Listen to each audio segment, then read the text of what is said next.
Perkenalkan, nama saya Putri Sukmayu. Saya adalah mahasiswa baru Fakultas Teknik, Prodi Teknik Industri, Universitas Trunojoyo Madura.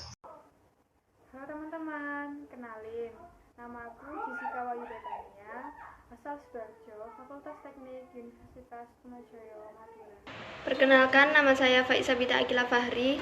Saya mahasiswa baru dari Fakultas Teknik, Program Studi Teknik Informatika, Universitas Trunojoyo Madura. Perkenalkan, nama saya Raffi Liandra Putra Nurkati. Saya berasal dari Sidoarjo, Provinsi Jawa Timur, dari Fakultas Teknik, Program Studi Teknik Mesin, Universitas Trunojoyo Madura. Assalamualaikum warahmatullahi wabarakatuh. Perkenalkan, nama saya Misbahul Munir dari Sidoarjo, Prodi Sistem Informasi, Fakultas Teknik, Universitas Trunojoyo Madura. Assalamualaikum warahmatullahi wabarakatuh. Perkenalkan, nama saya Nizam. Saya dari Sidoarjo, Fakultas Teknik, Universitas Trunojoyo Madura, Prodi Sistem Informasi. Terima kasih. Perkenalkan, nama saya Yul Tobias. Saya dari Sidoarjo, Fakultas Teknik, Prodi Sistem Informasi, Universitas Trunojoyo Madura. Halo, nama saya Rizky Anissa Yasinta, mahasiswa baru Universitas Trunojoyo Madura. Saya dari Fakultas Teknik, Prodi Sistem Informasi. Saya dari Sidoarjo, Jawa Timur. Assalamualaikum warahmatullahi wabarakatuh. Perkenalkan, nama saya Faisal Anwar, asal dari Bangkalan, Prodi Sistem Informasi, Fakultas Teknik, Universitas Trunojoyo Madura. Assalam. Assalamualaikum warahmatullahi wabarakatuh. Perkenalkan, nama saya Cempaka Putri Febrianti. Saya asal Sidoarjo.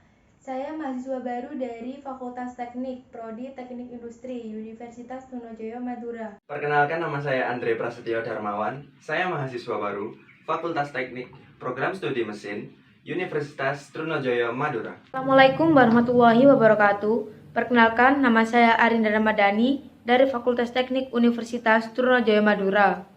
Assalamualaikum warahmatullahi wabarakatuh. Perkenalkan, nama saya Umiatul Jannah. Saya dari Bangkalan Madura, Fakultas Keislaman, Prodi Hukum Bisnis Syariah, Universitas Trunojoyo Madura. Nama saya Muhammad Isbo Tafat Rahman. Saya dari Prodi Sistem Informasi, Fakultas Teknik, Universitas Trunojoyo Madura. Nama saya Maulana Ilham Priamudi. Saya mahasiswa baru Universitas Trunojoyo Madura dari Fakultas Teknik, Prodi Teknik Mesin.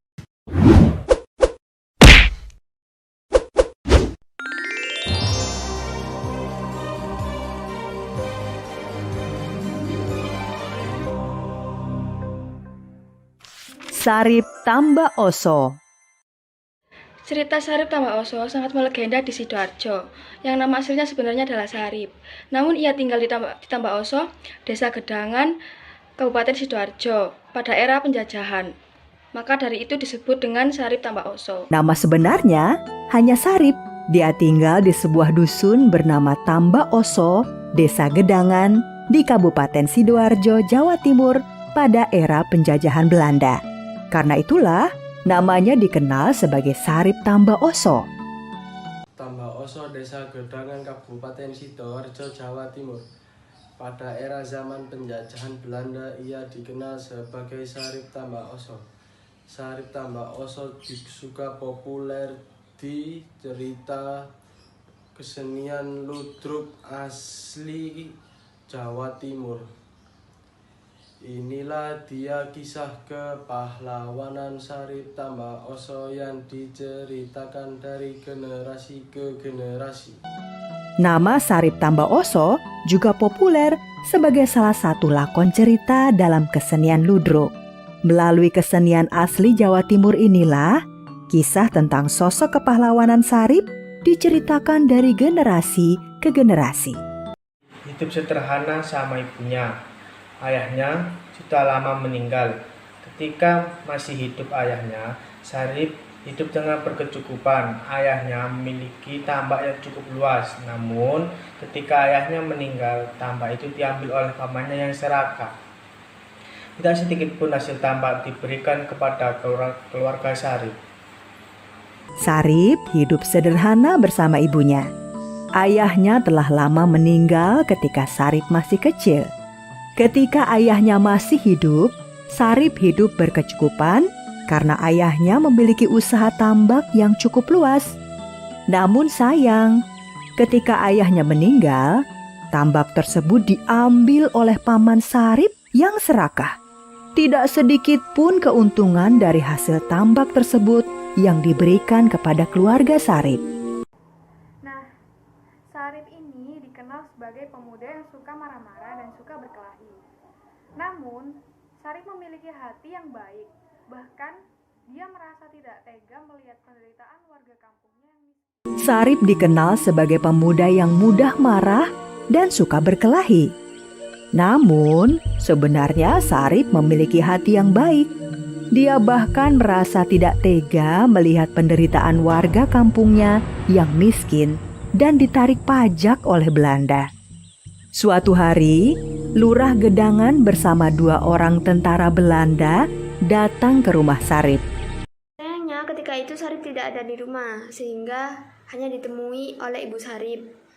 Maksud kedatangan Lurah Gedangan tersebut adalah untuk meminta pajak usaha tambak milik. Sayangnya, ketika itu Sarip tidak ada di rumah, sehingga hanya ditemui oleh Ibu Sarip. Maksud kedatangan Lurah Gedangan tersebut adalah untuk meminta pajak usaha tambak milik almarhum suaminya. Pak Lurah, semenjak suamiku meninggal, usaha tambak tersebut diambil alih oleh adiknya. Dia mengambil semua keuntungan hasil tambak tersebut. Jadi kalau Pak Lurah mau minta pajak, mintalah pada adik almarhum suamiku. Aku tidak peduli. Tambak tersebut masih atas nama suamimu. Jadi, kamulah yang harus membayar pajaknya. Pak Lurah dan tentara Belanda meminta pajak kepada Ibu Sarip, tetapi Ibu Sarip tidak bisa membayarnya. Hingga Pak Lurah dan tentara Belanda tersebut mengamuk merusak perabotan rumah. Sampai-sampai mau membakar rumahnya. Karena Ibu Sarip tidak mau membayar, Lurah Gedangan dan tentara Belanda mengamuk merusak perabotan. Kamu bayar pajak atau rumahmu aku bakar. Rip, Sarip, pulanglah nak. Rumahmu mau dibakar oleh Lurah Gedangan. Sarip yang seperti mendengar panggilan ibunya pun segera pulang. Betapa marahnya Sarip yang melihat Lurah Gedangan dan tentara Belanda yang merusak rumahnya. Hei Lurah, kurang ajar kamu, berani sekali kau merusak rumahku. Kalau kamu mau bayar pajak tambahan, semua beres. Seharusnya kamu menjadi pelindung rakyat, bukan malah menjadi antek untuk para penjajah. Sarip yang seperti mendengar panggilan ibunya pun segera pulang. Betapa marahnya Sarip melihat Lurah Gedangan dan tentara Belanda merusak rumahnya.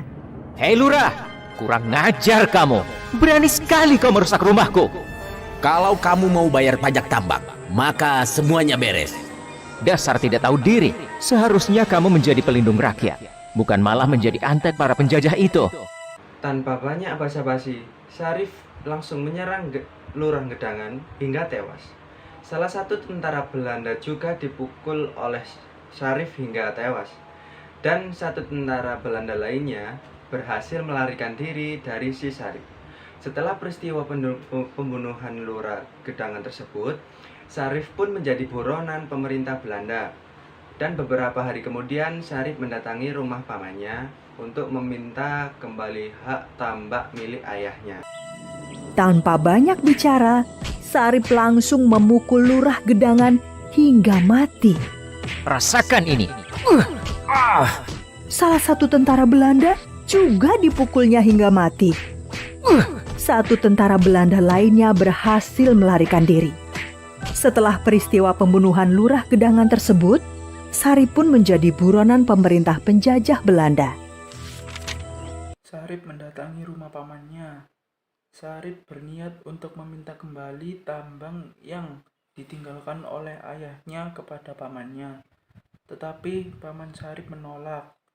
Akhirnya Sarip terpaksa melakukan kekerasan untuk mendapatkan tambang dari ayahnya tersebut. Akhirnya perkelahian dimulai. Beberapa hari kemudian, Sarip mendatangi rumah pamannya. Sarip bermaksud meminta kembali tambak peninggalan ayahnya. Tidak bisa. Tambak sekarang sudah menjadi milik. Sedikit pun tidak akan kuberikan padamu. Baiklah, jika memang paman keras kepala, aku terpaksa melakukan tindakan kekerasan. Akhirnya, perkelahian pun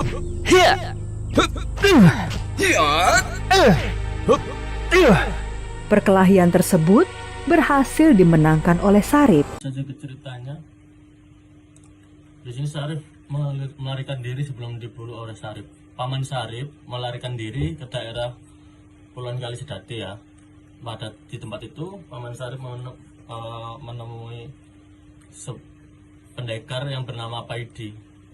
Karena berasal dari Sedati, pendekar tersebut dijuluki Kulon Kali. Pamannya segera melarikan diri sebelum sempat dibunuh oleh Sarip. Paman Sarip melarikan diri ke daerah Kulon Kali Sedati. Di tempat itu, Paman Sarip menemui seorang pendekar bernama Paidi. Karena berasal dari Kulon Kali Sedati, pendekar tersebut dikenal dengan julukan Paidi Kulon Kali. Lalu Paman Sarip meminta tolong kepada Paidi untuk membunuh Sarip. Dan Paidi pun berangkat untuk bertarung melawan Sarip dan akhirnya Sarip pun harus tewas dalam pertarungan itu. Aku mau minta tolong padamu. Bunuhlah Sarip. Dia hendak merampas tambakku. Jika bayarannya cocok, aku siap melakukannya. Ku bayar berapapun yang kamu minta. Paidi segera mencari Sarip dan berkelahi dengannya. Paidi memiliki sebuah senjata andalan yang disebut jagang. Karena sehari-hari Paidi bekerja sebagai kusir delman.